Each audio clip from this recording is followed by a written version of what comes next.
మాజీ ఉప ప్రధాని లాల్ కృష్ణ అద్వానీ బుధవారం ఢిల్లీలోని ఎయిమ్స్లో చేరారు. వృద్ధాప్య సంబంధిత సమస్యల కారణంగా ఆయన అడ్మిట్ అయ్యారు.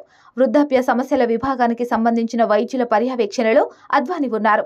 ఆయన ఆరోగ్య పరిస్థితి నిలకడగా ఉందని, వైద్యుల పర్యవేక్షణలో ఉన్నారని ఆసుపత్రి వర్గాలు తెలిపాయి. ప్రధాని మోదీ ఎయిమ్స్ వైద్యులతో అద్వానీ ఆరోగ్యంపై ఆరా తీశారు. బీజేపీ సీనియర్ నేత లాల్ కృష్ణ అద్వానీ ఆరోగ్యం క్షీణించడంతో ఢిల్లీలోని ఎయిమ్స్లో చేర్పించారు.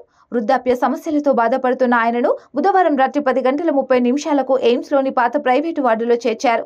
అద్వానీకి యూరాలజీకి సంబంధించిన సమస్యలు ఉన్నాయి. యూరాలజీ ప్రొఫెసర్ డాక్టర్ అమలేష్ సేత్ ఆధ్వర్యంలో ఆయన చికిత్స పొందుతున్నారు.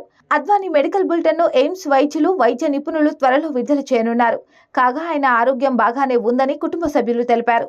ఎల్కే అద్వానీ దేశ అత్యున్నత పౌర గౌరవ పురస్కారమైన భారతరత్నను ఈ ఏడాది 2024లోనే స్వీకరించారు.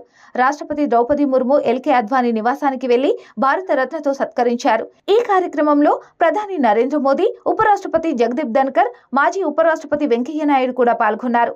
అద్వానీ ఆరోగ్యం సరిగా లేకపోవడంతో ఆయన నివాసంలోనే ఆయనకు భారతరత్నను ప్రదానం చేశారు. మోదీ మూడోసారి ప్రధానిగా ఎంపికైన తర్వాత అద్వానీ నివాసానికి వెళ్లి మర్యాదపూర్వకంగా కలిశారు.